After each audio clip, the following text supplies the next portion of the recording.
What we want to know is how well the web development company coded 407Bankrupt.com's website. And if the website's able to avoid ranking penalties, government fines, and lawsuits, and if the code is valid. The first content paint should be in under a second, and 407Bankrupt.com takes 1.6 seconds.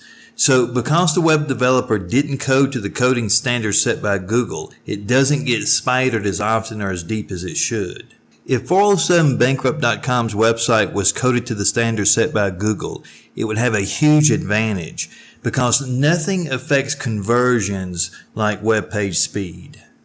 When Google discovered that if a site takes 3 seconds to load, it'll lose 53% of its traffic, they added a ranking penalty to their algorithm, penalizing sites that take longer than 2.5 seconds to fully load.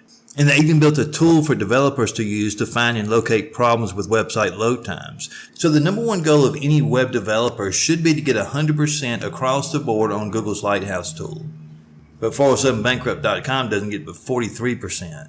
And at the very least, every web developer should make sure their clients' websites are ADA compliant. Because the American with Disabilities Act, ADA, has government fines that start at $50,000 per incident. And while building and launching a website can be expensive, a small website can cost you $10,000 or more, fines and lawsuits can run you $100,000 or more, and you can get sued over and over again until you fix the site.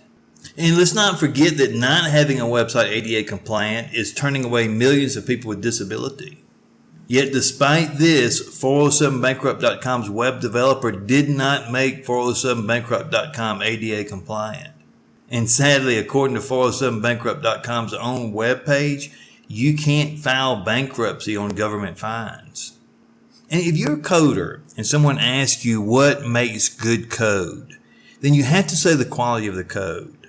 And the way you establish the quality of the code is you make sure that it's coded to the coding standards and doesn't have any errors.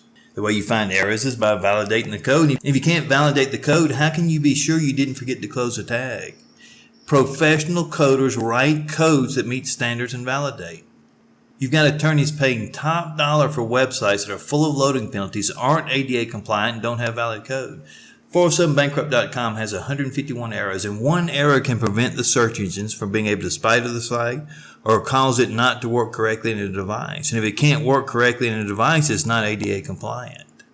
So you've got an attorney doing exactly what he's supposed to be doing, but he could get blinded by government fines and lawsuits because the web developer thought finishing the job was more important than doing it correctly.